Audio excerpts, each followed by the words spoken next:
He stood in the doorway longer than he should have. Scott Blair hadn't meant to come down this hallway. It was past 2 a.m., and the house on Cooper Road was supposed to be asleep.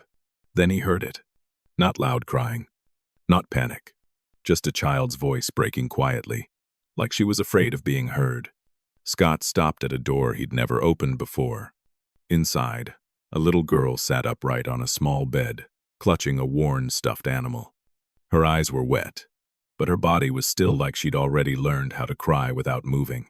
She looked up at him, and instead of asking for help, she said something that didn't make sense. "You weren't supposed to hear that." Scott felt something tighten in his chest. Because children don't say things like that by accident. And whatever she was crying about had started long before he stepped into the room. What Scott didn't know yet was that the crying wasn't fear. It was practice. And once he understood what she was practicing for, there was no way to pretend this house was safe anymore. Before we continue, please like, share, and subscribe, and tell us in the comments where you're watching from. Now let's dive back into the story. Scott pushed the door open slowly, careful not to startle her. The glow from the crescent moon lamp cast soft shadows across the small bedroom. Kimmy sat upright on the bed, clutching a worn stuffed bunny, her cheeks wet but her sobs nearly silent. "Hey there," Scott said gently, kneeling beside the bed. "Did you have a bad dream?" Kimmy's eyes darted to the hallway, then back to him. She shook her head, but her grip on the bunny tightened. Her lips trembled as she whispered, "I'm not allowed to say." Scott frowned, confusion settling over him. "Not allowed? Kimmy, if something's wrong." Footsteps rushed down the hall. Nancy appeared in the doorway, breathless, her eyes wide with something that looked less like concern and more like panic.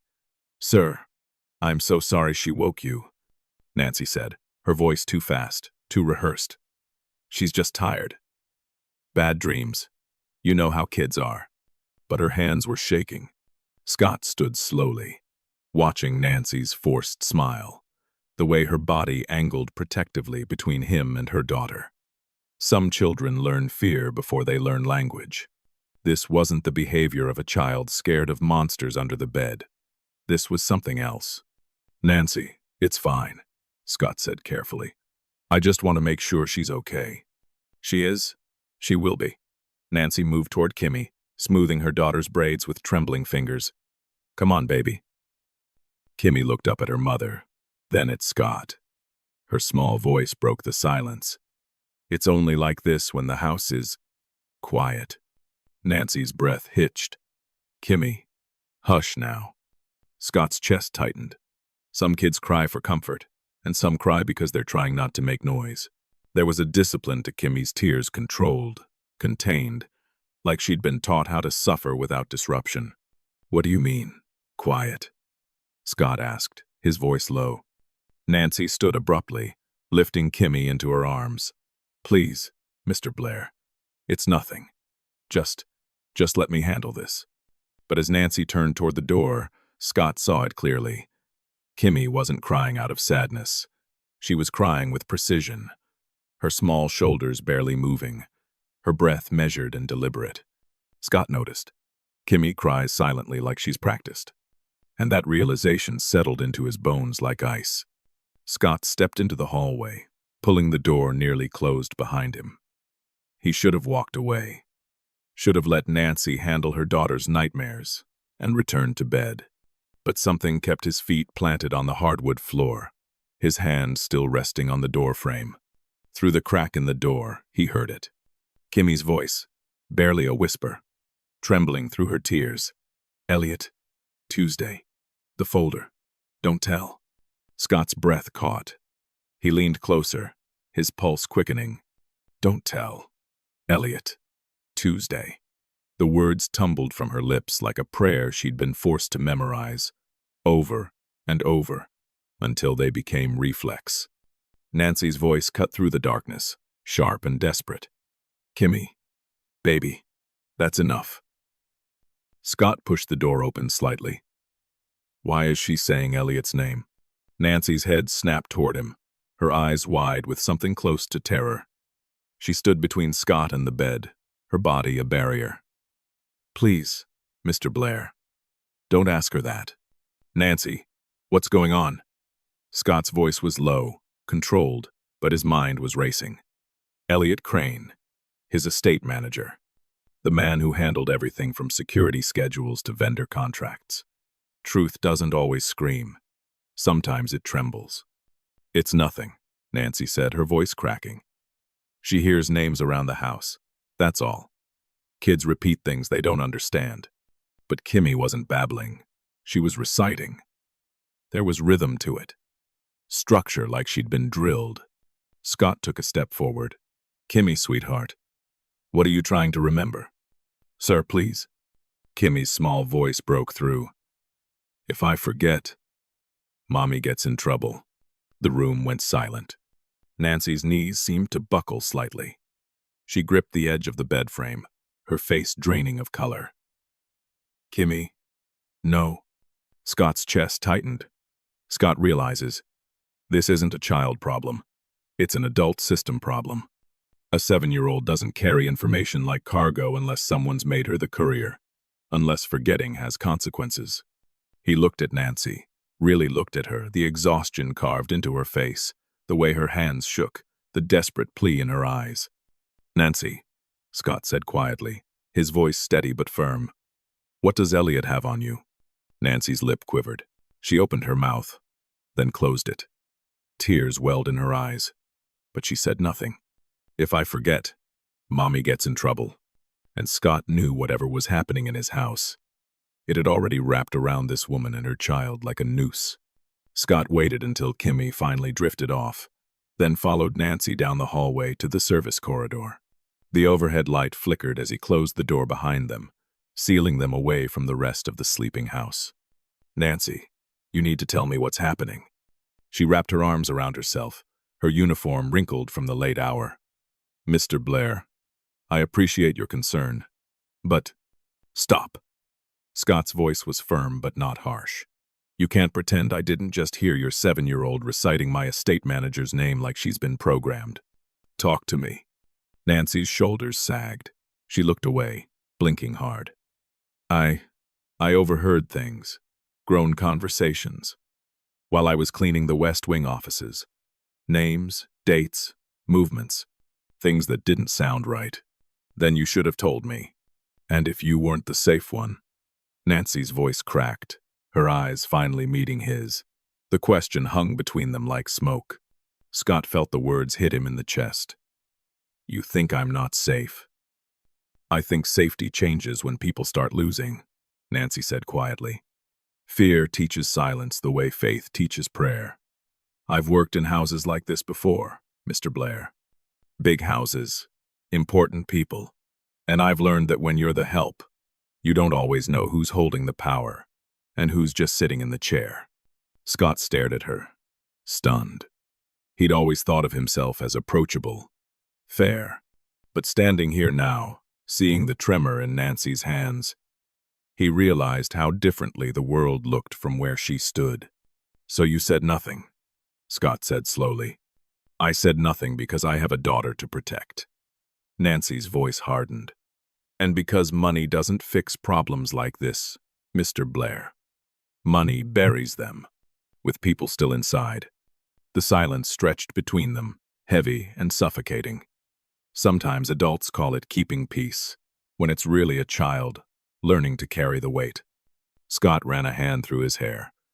When did this start? When did Kimmy? Nancy's face crumpled slightly. After a meeting week. 3 months ago. There were extra people here, consultations. You called them. Security upgrades, new contracts. Elliot was running everything. She paused, her voice barely above a whisper. That's when she started crying at night. Nancy reveals. Kimmy started crying at night after a specific meeting week. Scott's blood ran cold. What kind of consultations? He asked, though part of him already knew the answer would shatter everything. Nancy looked at him with eyes full of sorrow and fear. The kind little girls shouldn't have to remember. Scott found Elliot in the estate office the next morning, seated behind the mahogany desk like he owned it. Security monitors glowed behind him. displaying every corner of the property in neat digital squares. "Morning, Scott." Elliot didn't look up from his tablet. "Coffee's fresh if you want some." Scott closed the door. "Why were you in the East Wing after midnight last week?" Elliot's fingers paused for just a fraction of a second before continuing their rhythm across the screen. Then he smiled, calm. "Practiced. Because you pay me to notice what you miss." The answer was too smooth, too ready. Scott moved closer to the desk, his jaw tight. "A child is crying at 2 a.m., Elliot." "I'm aware." Elliot finally looked up, his expression unreadable. "Then ask yourself why she feels safer crying quietly." The words landed like a stone in Scott's chest. The most dangerous people don't run, they manage. Elliot wasn't defensive. He wasn't scrambling for excuses. He was comfortable, like he'd already run this conversation in his head a dozen times. Scott's eyes drifted to the monitors behind Elliot. Camera 7, the hallway outside Kimmy's room. Camera 12, the service corridor where he'd spoken with Nancy last night. Camera 18, his own bedroom wing. "How long have you been managing more than just the estate?" Scott asked quietly. Elliot leaned back in his chair, fingers steepled. "Long enough to keep things running smoothly." "You've had a lot on your plate, Scott. Acquisitions, travel, public appearances. Someone has to mind the details." "Details?" Scott's voice hardened. "Is that what we're calling it?" Elliot stood slowly, buttoning his suit jacket with deliberate precision. "I'm calling it keeping your world intact. You built an empire. I make sure the foundation doesn't crack." He moved toward the door, pausing beside Scott. "Sometimes that means noticing things you'd rather not see." Scott felt ice crawl up his spine. Scott realizes his own house has a second power structure. Every hire Elliot made, every vendor contract he approved, every security rotation he scheduled. Scott had delegated trust, and Elliot had converted it into control. After Elliot left, Scott sat down at the desk and opened the security system interface. He pulled up the access logs from the past 3 months, scrolling through timestamps and camera records. Then he saw it. Gaps. Clean, surgical gaps in the footage. Scott checks the home security history and finds gaps that look deliberate. Camera 7 offline from 1:47 a.m. to 2:23 a.m., the exact window when Kimmy would have been crying. Camera 12 down for maintenance during the meeting week Nancy mentioned. Not glitches. Edits. Scott's hands shook as he stared at the screen. Elliot hadn't just been watching the house. He'd been curating what Scott was allowed to see. Scott stood in his study with his phone pressed to his ear, voice low. "Paul, I need to talk to you." Off the record. Detective Paul Renwick had been the Scarsdale PD's liaison for high-profile residents for years. Discreet, professional, trusted. Scott had his private number saved under emergencies only. "Of course, Scott. What's going on?" "Something's happening in my house. My maid's daughter, she's been saying things. Names. My estate manager's involved somehow. I need this handled quietly." There was a pause on the line. Too long. "Then stop asking questions," Renwick said, his tone shifting from friendly to flat. Scott frowned. "Excuse me?" "Look, Scott. These things, they get messy when people start poking around. You've got a reputation to protect. A business. Sometimes kids say things they don't understand. Staff drama gets out of hand. Best to let it settle." Scott's grip tightened on the phone. "You didn't even ask what I heard." Scott's grip. "Because I already know." The words hit like a punch. Scott's breath caught. "What did you just say?" "I'm saying you're a smart man, Scott. Smart enough to know when something's above your pay grade. When truth is expensive, people sell their ears first. Let it go." The call ended. Scott stood frozen, staring at the phone in his hand. Renwick knew. He already knew, which meant someone had briefed him. Elliot. Or worse, Renwick had been part of this from the beginning. A soft gasp came from the doorway. Scott spun around.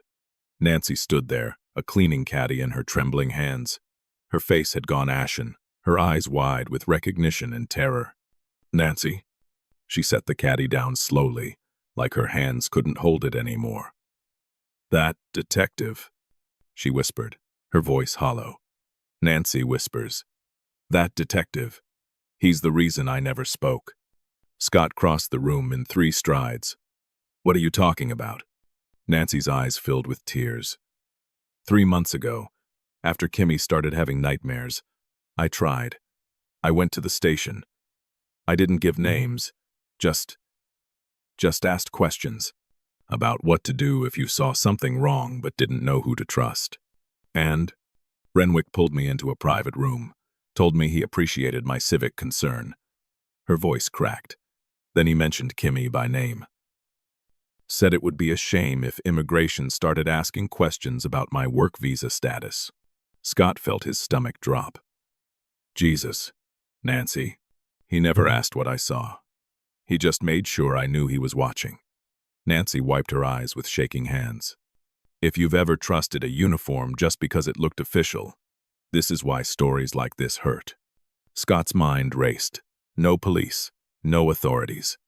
Every exit was sealed. "How deep does this go?" he asked quietly. Nancy looked at him with hollow eyes.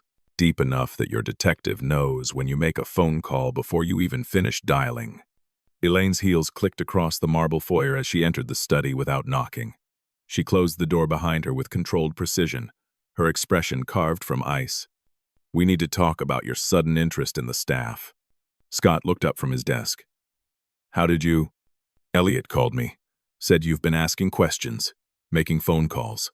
Elaine crossed her arms, her designer blazer sharp as armor. "Do you want headlines tied to our name, Scott?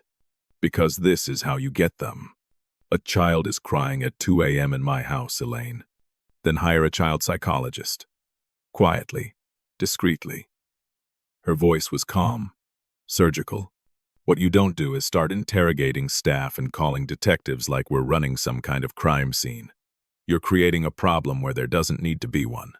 Scott stood slowly, his jaw tight. "There's already a problem. Kimmy is repeating names and dates like she's been trained. Nancy is terrified. And everyone around me seems to know more than they're telling." Elaine's eyes narrowed. "Then remove the staff problem." The words hung in the air like poison. Scott stared at his wife, disbelief mixing with rising anger. "She's not a problem. She's a person. She's staff, Scott. And staff bring drama." Elaine moved closer, her voice dropping. "You think you're being noble, protecting some maid and her daughter. But what you're actually doing is risking everything we've built. Our reputation, our business relationships, our standing in this community. Some people worship reputation the way others worship God. So we just ignore it. Pretend a 7-year-old isn't being used as some kind of—" "Used?"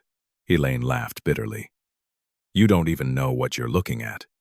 You've been home, what, 2 days out of the last month?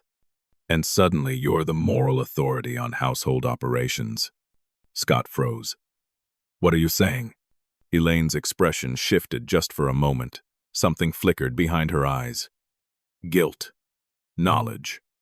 Scott realizes Elaine has known more than she's admitting, maybe not details. But the pattern.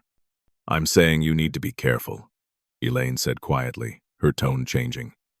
"You're disrupting a very delicate balance." "Balance?" Scott's voice rose. "Elaine, what do you know?" She turned toward the window, her reflection ghostly in the glass. "I know that certain arrangements were made to keep this household running smoothly while you were building your empire. I know that Elliot handles things so you don't have to. And I know that sometimes oversight requires flexibility."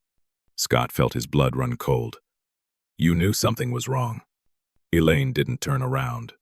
Her next words came soft, deliberate, and devastating. "You weren't supposed to be home early."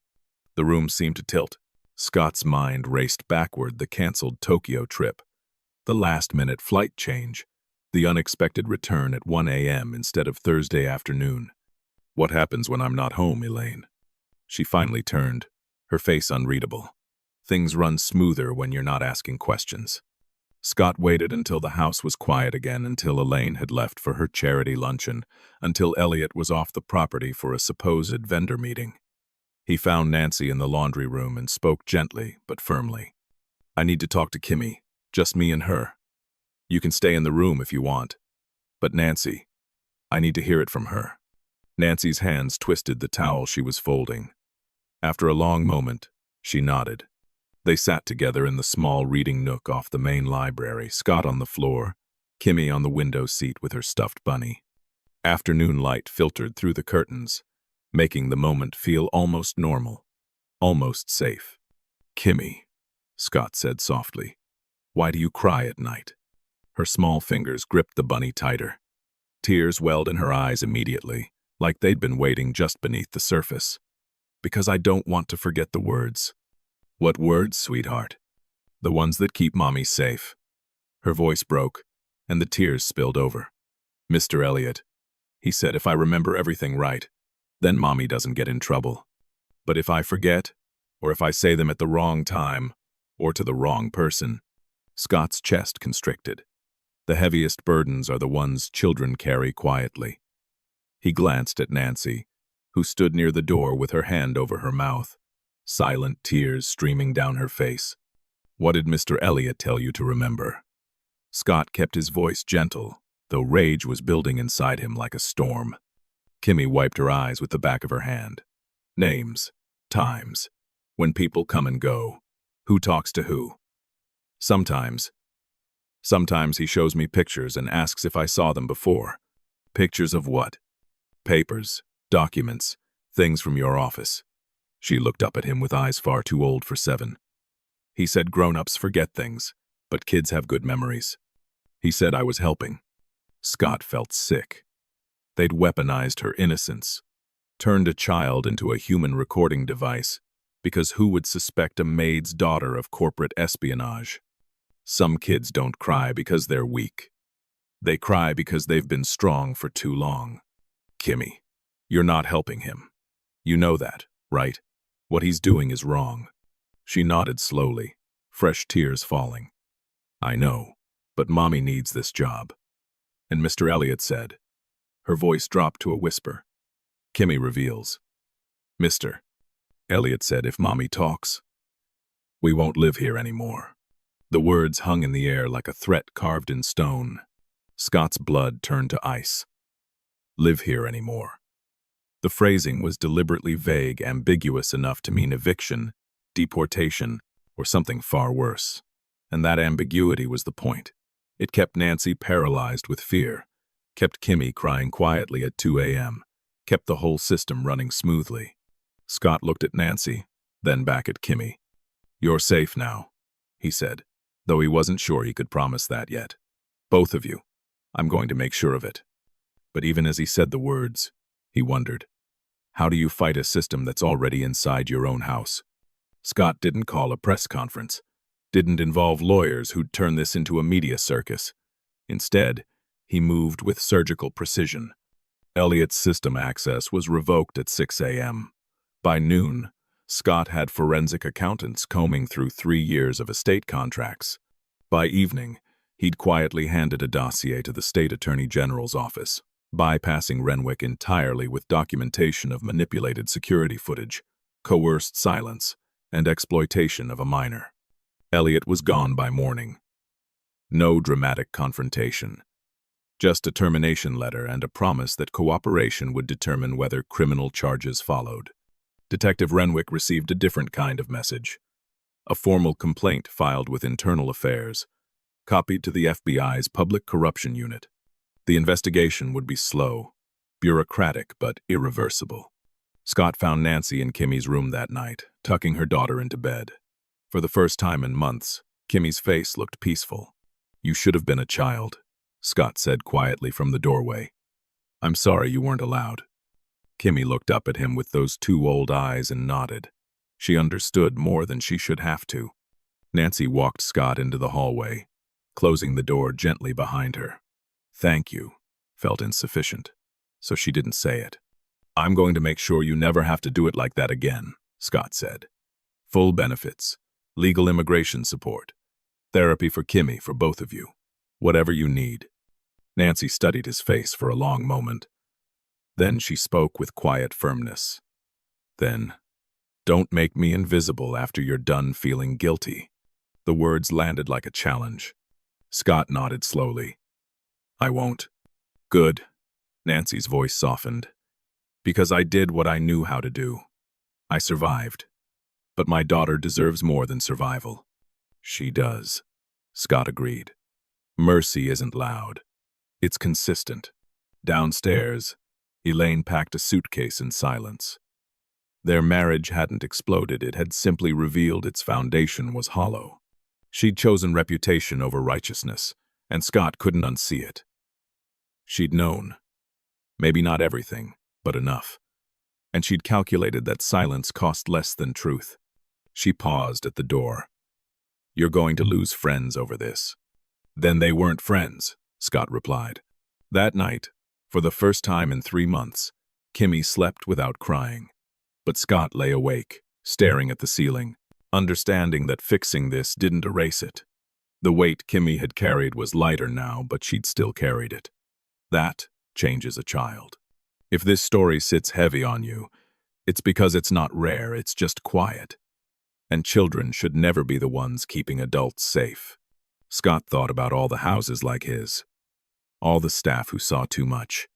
All the children who learned silence before they learned safety. Systems didn't crumble because one person did the right thing. They crumbled when enough people stopped looking away.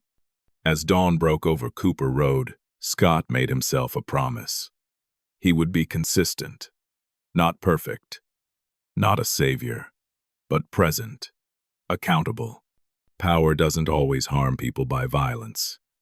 Sometimes it harms them by silence, by what it forces others to carry alone.